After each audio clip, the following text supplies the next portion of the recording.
Good afternoon, everybody. Hi, my name is Mark. I hope you're all good today. Today is the last sunny day, just going down. Sun's just going down now in the UK. Next 2 weeks are back to the normal solid rain. I'd be very grateful if somebody would just let me know, just post the comment saying that you can see and you can hear everything clearly. I'll wait till somebody pops a comment in to say that that's all okay before I get going. If there's any problems as well, also please let me know. Thank you. Thank you for somebody for popping that in. If you could also, just in the first couple of minutes, if you could just pop in another message just saying where you're from today. It's always interesting for me to see where people are calling in from. Okay, so very quickly, just for those who haven't sat through any of these before, my name is Mark. I've been teaching now for 30, I have to do the calculation every time, about 34 years. I'm coming to you from Cheltenham, which is a very beautiful town, somewhere south of Birmingham and west of London. Very much worth a visit if you're in the area. Okay, so as you doubtless know, this is going to be on the IPA, the International Phonetic Alphabet, which is something for new teachers appears to be vastly complicated, and there's actually some very nice internal logic to it. So we're going to go through that a little bit. And although they call it the International Phonetic Alphabet, it's always worth bearing in mind that, of course, the sounds that we produce are specific, of course, to English. So it is, in fact, the English phonetic alphabet. Different languages that produce different sounds will have other alphabets. Oh, thank you very much for popping in where you're from. Hello, Oman, South Africa, the US and Mexico so far, among others, and the UK. Hi. So back to the IPA. So this is what we're going to look at. Very much what we're going to be doing is how to teach this. If it seems complicated, like pretty much anything else that you do in teaching English, you learn it as you go, and you learn it by teaching rather than trying to sit down memorizing anything. That's the way we teach our students. That's the way that we expect to learn ourselves. So if you don't think you can get every single symbol hardwired into your brain off the bat, do not worry about it. Very few, if any, teachers are ever able to do that.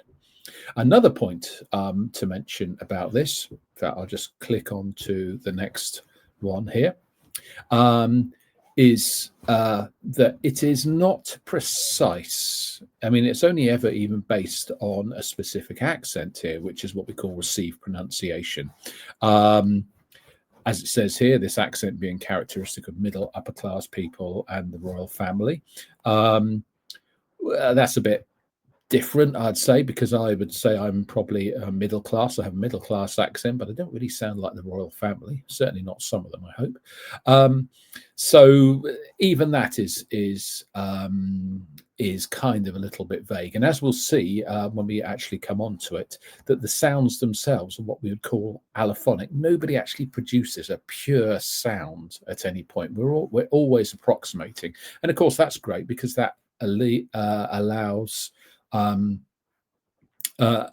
things to be open for accents as well.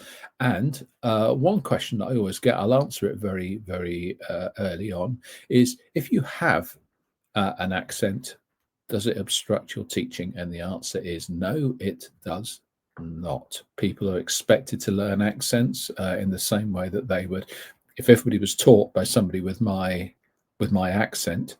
It would be very difficult for them to go out into the world and listen to 1,000 different accents and pick them all up. It's actually good to have variations of this. And my accent is a variation in itself. It's not anything pure in its own right. So the IPA is not representative of all accents, but nevertheless, all accents are accepted and very welcome after all. Just one other point I should make, just a bit of housekeeping. Please, anytime that you want, if you have think about a question, stick it down, put it down straight away. There's plenty of time, as much time as you want at the end for questions and answers. But if you think of a question, either note it down or just put it straight down. I probably won't bring it up for the moment, but I will do so at the end. So any questions, anytime are all welcome. Okay, so why is the IPA important? So first of all, it gives an idea of how you do it in the first place. That sounds straightforward enough. Do remember that, of course, it doesn't focus on the letter, it focuses on the sound. And that is really important. So that is what we're looking at here. Sounds, not letters in this case. Spelling in particular. Now, I have French friends who swear blind to me that if you can read a word in French, you can pronounce it in word. I've never believed it. But you think about in English, we absolutely know that is not the case. I mean, we've got the familiar OUGH, which can be ow, through, thorough, rough, cough. It can be all sorts of different things. And so we know that the same letters, the same set of letters can be completely different pronunciations. And so this is why we need to focus our students on this. The second thing, and I think this is always really, really important, although it focuses on, as it says here on the PowerPoint, it's on the slides, it says it's useful for focusing on our students' individual problem sounds, that should be. Think about this as well, depending on what kind of teaching you're going to be doing. It can be either an individual, which is great. So you've got a couple of different ones here, depending on who you're teaching. Let's take three different possibilities here. First, you're teaching online, you're teaching an individual student. That individual student will come from, of course, a specific country. So you can pick up things that are specific to that person's country, or to that person's language, I should say, and work on those. If you're teaching in a monolingual class, so say if you've gone to teach in Japan or South Korea, as I sincerely hope some of you do, then the same would come. There will be common problems throughout that you would assume that the class would more or less share, and you can really zero in on those ones.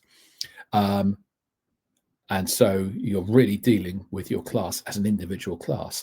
And if you're dealing with a multilingual class, so maybe you're teaching in a particular place and people are coming in from all over the world, well, this is a great way of individualizing your lesson so that you're talking to that particular student at a particular point. And this is this is where you can use pronunciation, what is really a much wider part of your teaching, which is that when you have a class, you individualize, even if it's just listening to that person for 10 seconds and going, okay, all right, look, that's good. What can we do here? You individualize the class, and pronunciation is one of the best ways to do it. And the last thing, as it says here, it's used in dictionaries, so you can refer people back as well. The second bullet point there that I sort of glossed over a little bit, it appears in course books. That's great, but of course a course book is going to deal with what's in the course book, and you are much more likely just to deal with what's coming out of their mouths. Again, you individualize, you personalize the lesson. So what appears in a course book, depending on who you're teaching, they might not need that. They might be absolutely fine. You can pass over that bit. And then sometimes it can be absolutely vital. The last thing that I will say about pronunciation before I move on from this is the way that we teach it. As you're well aware, if you've been doing your TEFL Academy assignments, we look at different forms of, there's a vocabulary lesson or a specific vocabulary exercise. There's a grammar lesson. There'll be a skills lesson, be it listening, be it reading. You don't really get a pronunciation lesson. And what pronunciation is largely, and I'll do a couple of these little bits throughout, so you'll see what I mean by them. It's something that you largely drop into a lesson. It's largely something you do in response to what your students have uttered. And then you've picked up and go, right, that's the point. We need that. Let's really work on that bit. That's great. Let's work on this. And it's a great, fun way of breaking up a class. And what you may be doing with pronunciation is establishing particular principles depending on your class. Some of them will be generic, some of them will be specific. And then you'll be going, okay, that's great. Do you remember that? Do you remember what we did about that? Let's look back. Okay, say this again. Come on, let's repeat this. And so they get very used to pronunciation as being dropped throughout a class rather than being an exercise or a lesson in itself. And it is, as I said, the best way of individualizing a class, of really saying, yeah, okay, I'm personal with you as a class. I am listening to you. And if you want something that really gives your students confidence in you, that's for them to know that you are actually listening to them, which is not the same as teaching through the course book and just taking every single exercise as it comes. You are listening and you are responding. And if you want faith, if you want confidence in you from a class, that's the way to do it. So pronunciation can be absolutely vital, both for their production and for the whole dynamics of a classroom as well. Okay, enough from me on this. We're just having a look at this. We're going to look, I think, now at the 3 different sections of these: monophthongs, diphthongs, consonants. You could kind of work it out for yourself what they are, but monophthong is like a single sound. A diphthong, and we're going to look at all of these in detail, is going to be the travel between 2 sounds. And a consonant is, of course, and a consonant is, well, your tongue's doing a bit of work as well. There's friction in different ways, and we're going to look at. We'll be looking into this more. So we'll take those. We'll take those all in order. So yes, you can see how they are. I'm going to read them across. I'll do it quickly, and then I'll do it slowly with a little bit of extra information. So, see, his, is, put, to, 10, ago, her, saw, or. I can't see these bottom ones. Hat, but, car, hot. So now I'm just going to do that top line and try to, if you can, I'll move this out of the way slightly. Look at what my mouth's doing here. E, I, U. And I'll do it for the second line. E, or. A, o. So, the more observant of you will notice that we are teaching shapes here and not sounds. And the sound is formed by the shape. So we teach the shape because that's what will there, because the sound will then lead from that. And in this case, you can see that the IPA is actually created in such a way that it runs across. And as you can see, the mouth is narrowing as you pronounce them. Let's go the other way now with this. E, a. You'll kind of guess what's coming next. I, a. A. U, or, o. Once more, this is allophonic. It's not absolutely precise. You can't, I always think it's kind of more like a tube map than anything else. These things are they're put in relation to each other, but that doesn't actually sort of like dictate their specific position. By the way, tube map, I mean the London Underground, whereas if you actually saw where everything was placed as opposed to where it is on the underground map, they'd be very, very different. But it gives you a principle there for how you're going to teach these and how you're going to show the differences between them. And so the way that you would do this in a class is to say, okay, look at my mouth, see this, see that. E, I. So if you want the ship and sheep, ship, sheep. So obviously is the most famous minimal pair going. And so you see that there is a proper logic behind this. They're not just a bunch of random phonemes scattered across a chart. There's a real reason why they are there. Notice as well that the longer vowels e, u, or are all have the 2 dots after them. When it comes to the monophthongs, I'll say that again. When it comes to the diphthongs, you'll notice that this changes, and some of them are all actually they are used, but they don't have the same. They don't have quite the same symbol. So we're going to go on to the diphthongs now, and as it says, 2 sounds merge to make a new one. So if you look at all of these, you can see, and although some of the symbols are slightly changed, you can see what the differences are between them and how they go together. And the way you can do this, if somebody's having difficulty with them, you can take the 2 monophthongs. So e, e, e, e, e,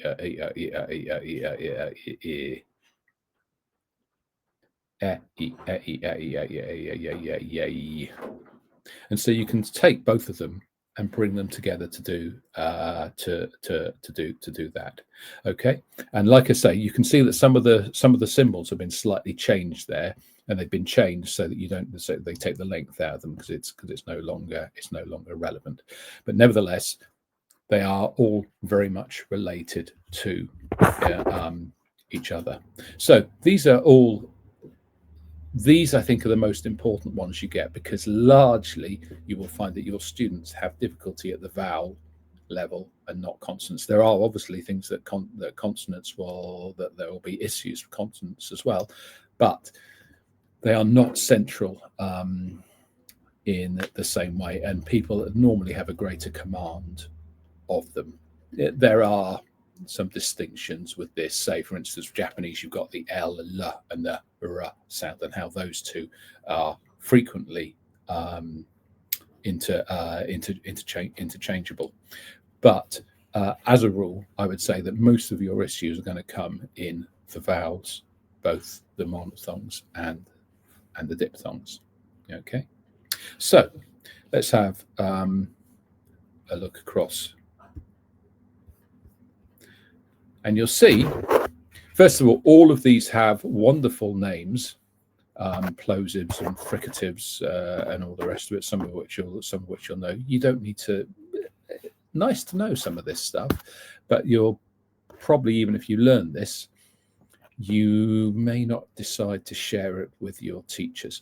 One thing I would say about teaching pronunciation, because like one of the wonderful things about teaching is that it's infinite.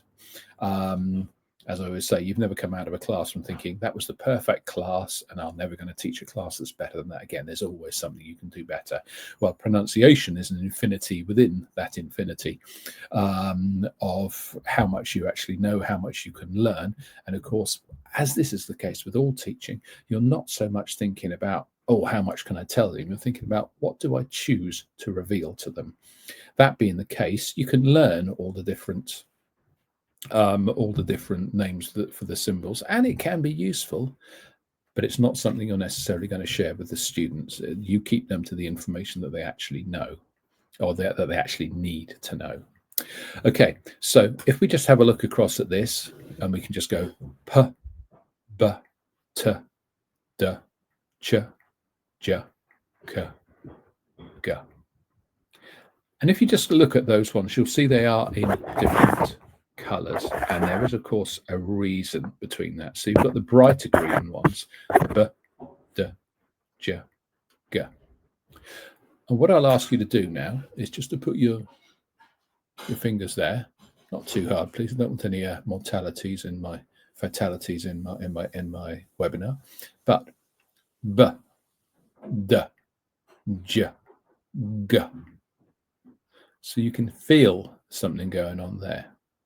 And these are what we call the voiced consonants. On the other hand, now go and do the same here. P, t, ch, k.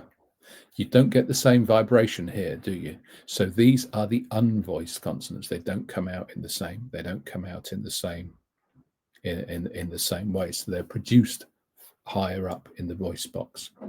That's one of the distinctions that you get here. There are others as well. If you look at, say, and so you can think about that, and you've got the voiced and the unvoiced, but you've also got different things going on as well here. And this is where, and one of the best ways of doing this, and even if you don't know,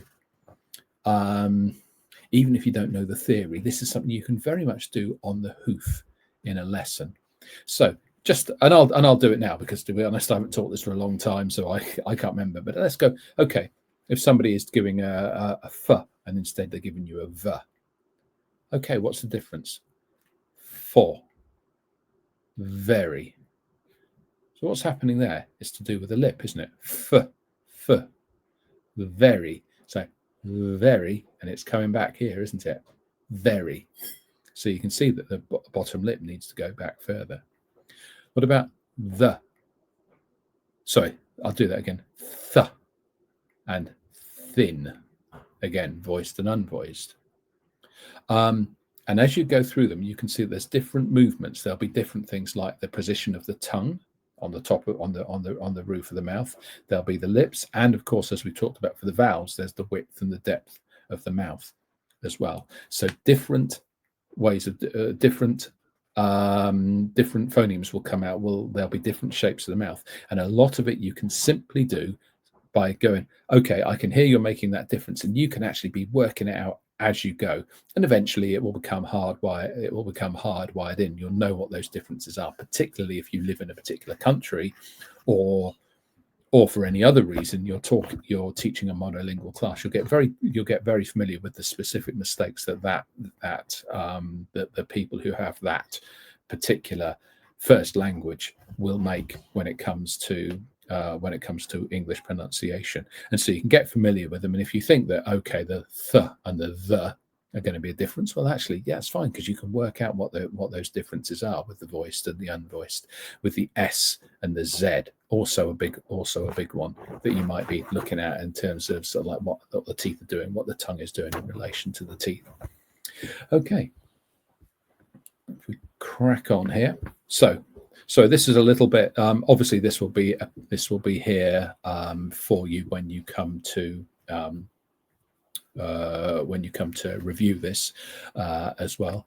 And there is a world of literature out there on voiced and unvoiced consonants. And I would say that if there's anything you want to look at, that's probably the most useful one, because in terms of minimal pairs, among the, as I said, the vowels are the ones that tend to create more problems for students, but this among the consonants, this is probably the one that is probably more problematic. Okay, little bits of extra information. I'm going to stop and spend a bit of time on this as well. The way that you generally teach this is by looking at individual phonemes, because people are likely to be if somebody's making a load of mistakes, you focus on one mistake at a time. You don't try to deal with them all together. So you'd normally be looking at individual phonemes in slanted brackets, and that tells you that we're looking at the sound, not the letter. Transcribe words, phrases, and sentences. You do this less, but have a look at this. There is an important thing about doing this with a word. Hello, hello. And you see that little apostrophe there. What happens there? That's the stressed syllable. And this is something I'd like to sort of pause and take a bit of time over this as well. The hello. And it's not hello. You haven't got the symbol for eh. You've got what we call the upside down E, which is the one phoneme that has its own name, the schwa, S-C-H-W-A. And normally, not always, but normally, if you're looking at unstressed vowels, especially the shorter vowel sounds, they turn into the schwa. So what you have is this transformation, and this is really, really important for fluency, because if you've got you can take any word you like. If you take a word, say like television. Now, television, it's got 4 syllables. 4 syllables.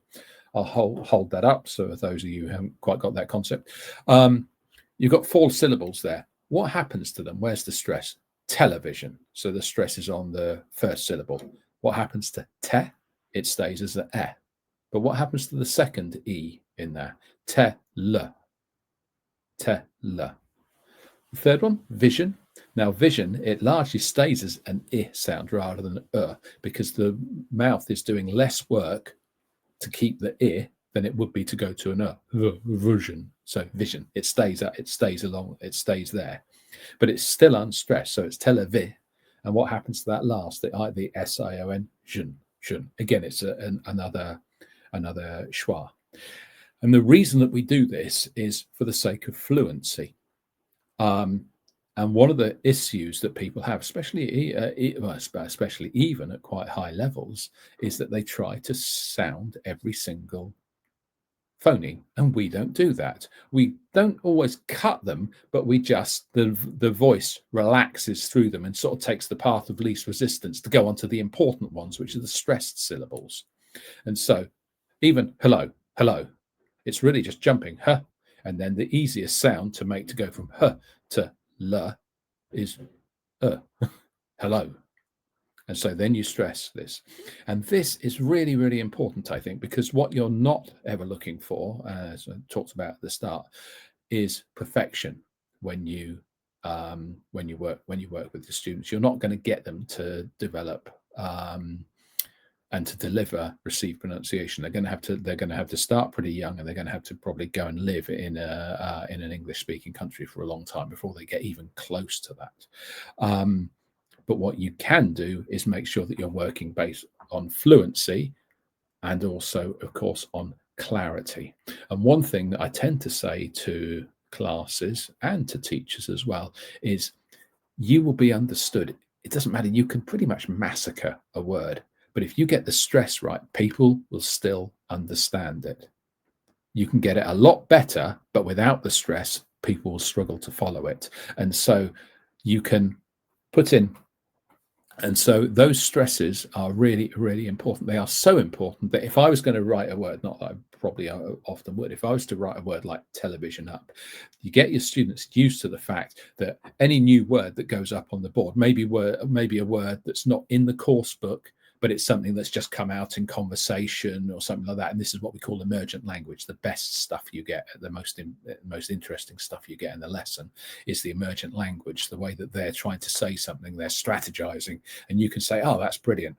But look, there's a way of going from this point to that point. There's a straight line. You can use this word or this phrase. That's what you're looking for rather than describing it.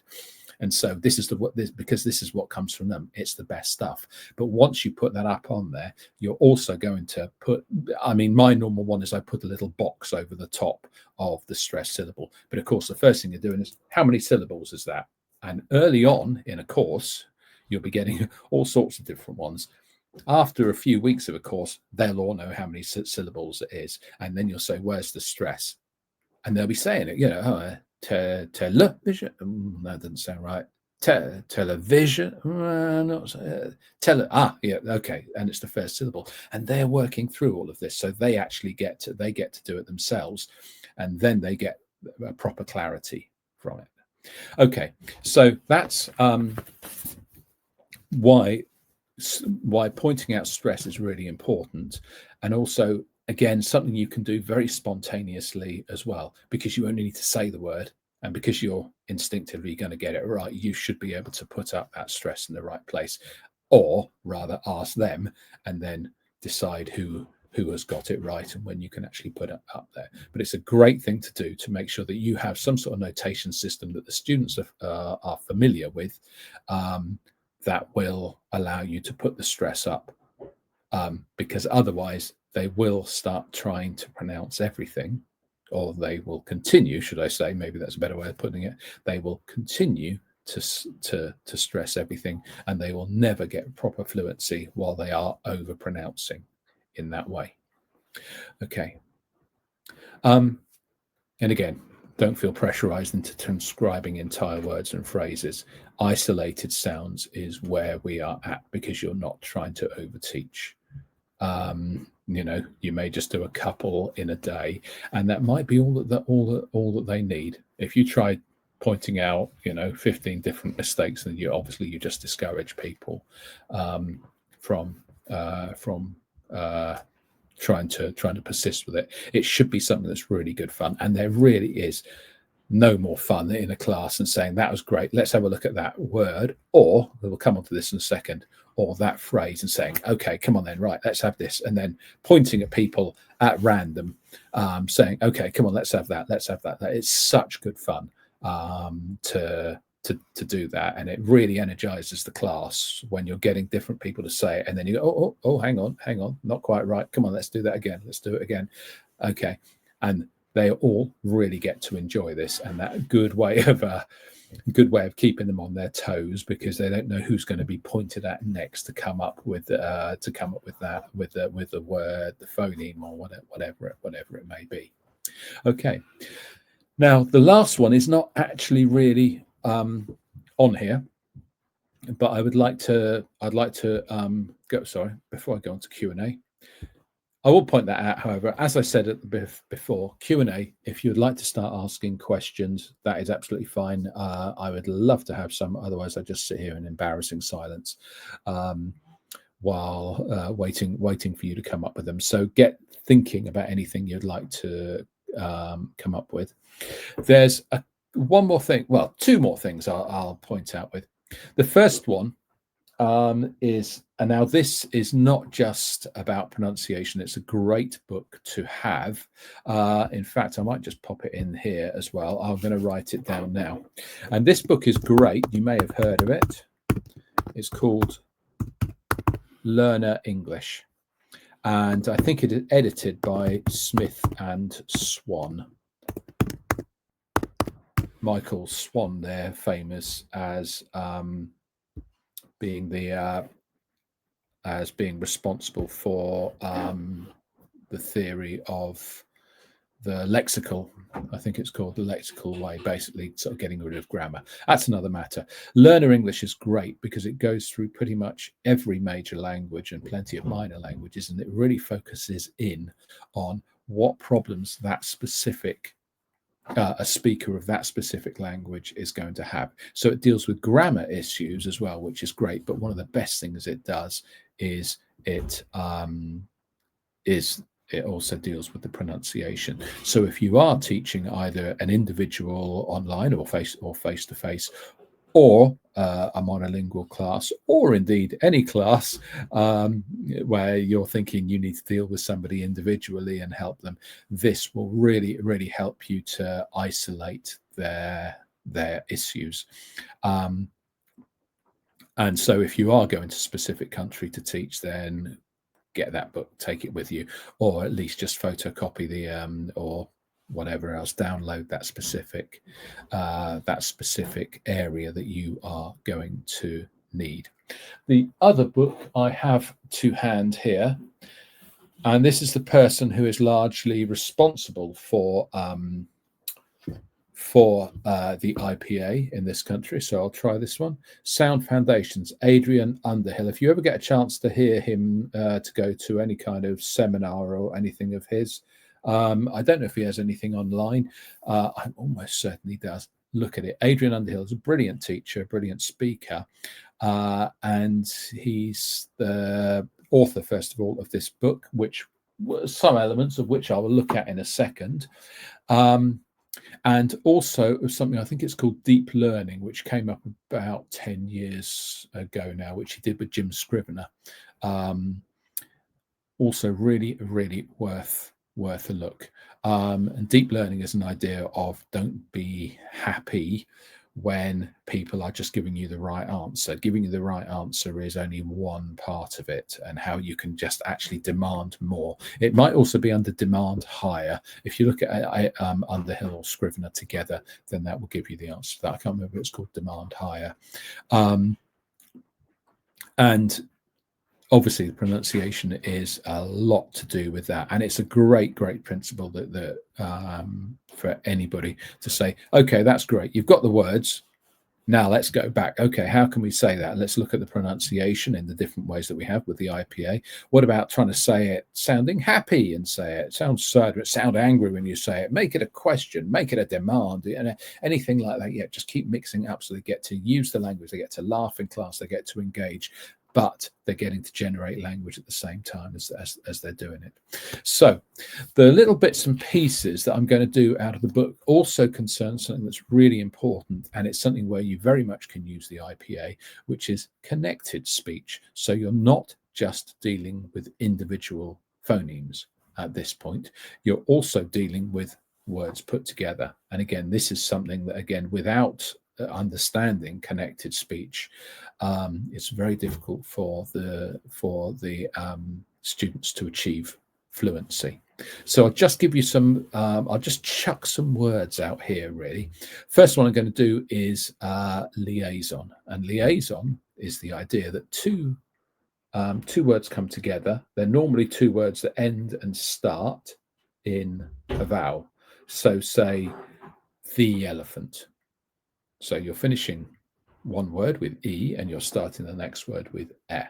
The elephant, the elephant. How do you do that? Because if you just leave students to their own devices, they go, the elephant, the film. Yeah, it doesn't really work. The reason for that is that there's a phoneme in there. What's the phoneme? In this case, just in case you're working it out, it's a Y. Which actually a Y sound is actually indicated by a J in the phonemic alphabet.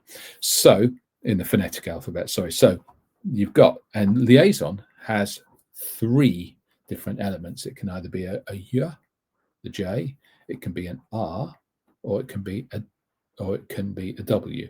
So if you said two elephants, then suddenly the oo sound then transforms that liaison to a W going into elephants, or the center of town.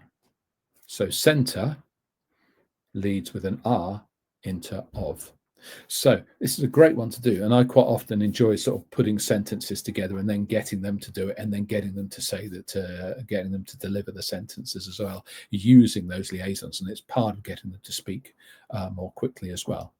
There are others which I'll just touch on, things like liaison, where, just dealt with a liaison, assimilation, where words change because of what follows them. So the ones, and this is actually ones, as I recall, that Underhill uses in his book, 10-pin bowling, 10. So it's not 10-pin bowling, 10-pin, 10-pin, 10-pin. You'll say N becomes an N, because that's the only way that you can form it to move on to the next phoneme. Good boy, good boy, good boy. So it's like good boy, not good boy, good boy, good boy. Good girl, good girl, good girl. Gee, good girl, good girl. And the last one, this one's called assimilation. So we've done liaison, assimilation, and I'm not just going through these obviously very quickly, but they are really for you to refer to and have a look at. Elision. And elision's a very, very common one. And again, part of moving forward with fluency. I don't know who says that. Not even me, and I'm middle class. I have received pronunciation, but I don't say that. I say, I don't know. I don't know. You take out the T. I don't know. And so taking sounds out, taking out phonemes from connected speech links words together, but in a perfectly clear way as well. It does not obscure or it should not obstruct the understanding that the listener has of that expression. So things for them to learn, things for them, first of all, to listen to, and then obviously to start generating themselves when they can do it with clarity and fluency as well. Okay. I'm just going to stick up and I will jump to the Q&A. So please, I'm pretty much going to sit here in awkward silence until I get some questions, but I will also just pop up now the other book that I've mentioned here. Because if you want a couple of books that are really, really useful for you, then these will be the ones. Okay, so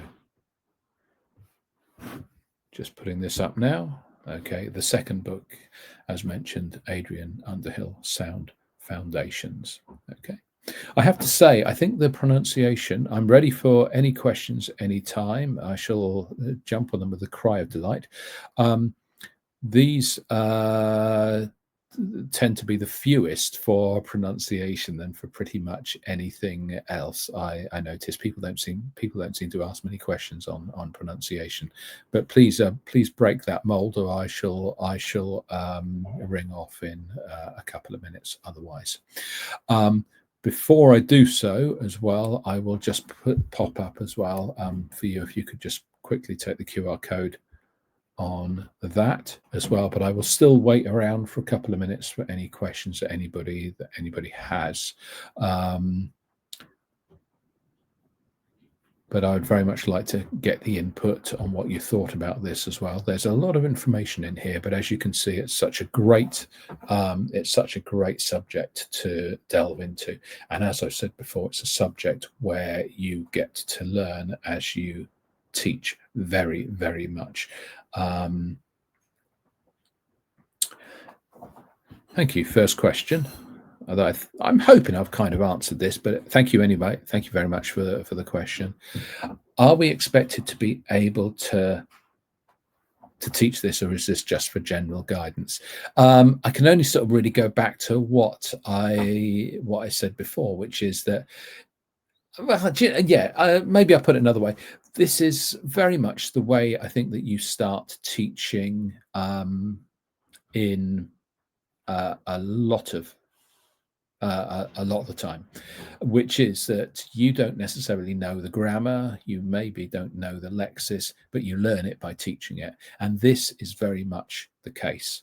So are we expected to be able to teach this? Not when you get your qualification from TEFL Academy. No, this is something that, first of all, obviously, as you know, because you've looked at your assignments, you are expected to sort of deal with a little bit. I mean, in the first assignment, of course, you have to put up the phonemes, and also you have to put up the phonetic transcription, and you also have to teach. You give a couple of dialogues teaching a couple of words or phrases, and you're expected to point out the stress. So you're saying, okay, look at this word. Yeah, okay, thank you. I've elicited this word. And then I'm going to say, okay, look at this word. Where's the stress? Do you think it's there? Okay, no, it doesn't sound quite right. What about that? Oh, yeah, that's right. That's it. Okay, that's what we do. And then you go into the concept checking. So you do this in the first one, which is, of course, where you have the reading tasks. You also do this in B, where you're looking at the first conditional, because you'll be expected to talk about what words need to be stressed, but you wouldn't have to actually specifically use the IPA in that. And in the third, yes, you could very much, because in the third, in assignment C, you have to pick out a text, an authentic text, and you are then expected to do a dictionary task with that. And that dictionary task, and one of the things, this is all free for you, so going to assignment C with the authentic task, the first task being the dictionary task, people often just ask for definitions of words. So here's the word, look it up in the dictionary, give a definition. Well, that's fine, but how much more demanding if you can actually say, okay, what I want is the transcription. In other words, you put the word into the symbols and the stress as well. And trust me, as a marker, that sounds an awful lot better when you do that. So I would hope that you would be aware of the area, and as is always the case, you just look at the specifics that you need for the assignments. But like anything, you are not expected to know all of this. I'd hope you would bear this in mind when you actually embark on teaching, and you gradually develop your understanding as you teach. There is no expectation for you to know every symbol or anything like that, or even to understand connected speech, but it's a great thing to go into later and further down the line.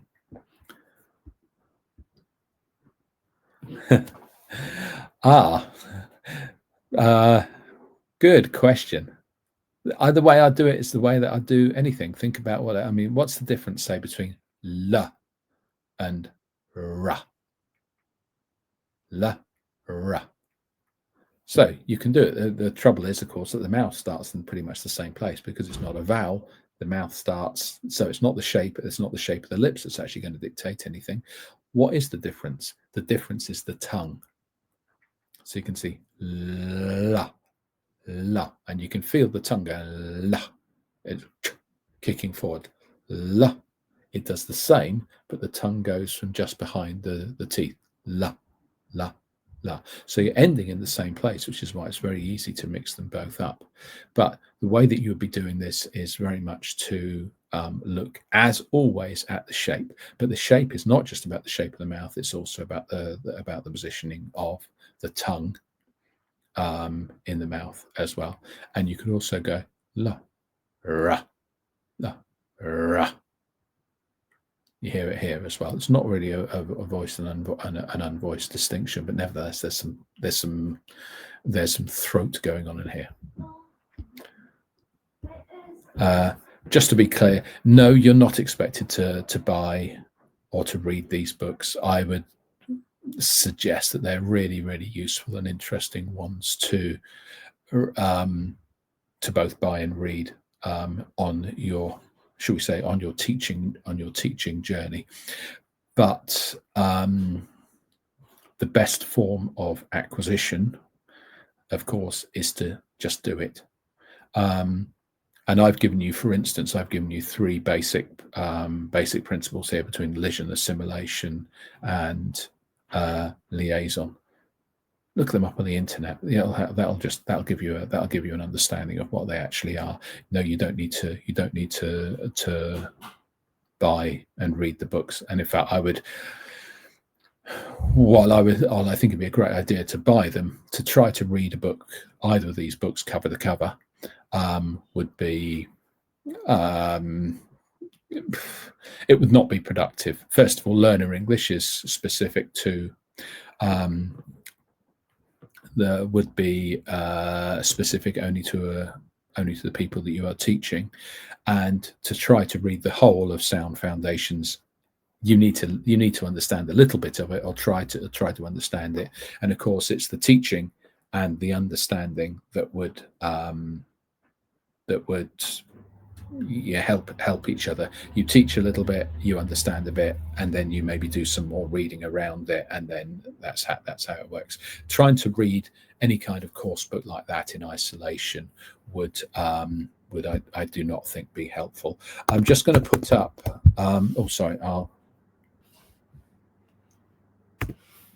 okay. Sarah has just asked a very good question here. So I mentioned three. Now she asked me a question about how you spell the first one. So I'll put the other two up for you there: assimilation and liaison. And then the last one I'm just going to pop up here as well, which was elision. And I'll just pop that one up for you as well. Okay, so thank you very much for just bringing those up. That was a really good idea to do so. Okay, so those are the three. If you wish to pursue these, remember, none of these come up in the actual assignments, but they are great things to have in your teaching toolkit moving forward, even though you may not be utterly confident embarking on them in your first lessons after you graduate. Nobody would be expecting that, but these are ways forward. Okay. Well, I'm very happy to have other questions if there are any. Otherwise, I will knock off there. Thank you very much. Much appreciated. And see you next time. So thank you again. Have a great evening or morning or night or wherever it is, whatever it is where you are. Okay, take care. Thank you.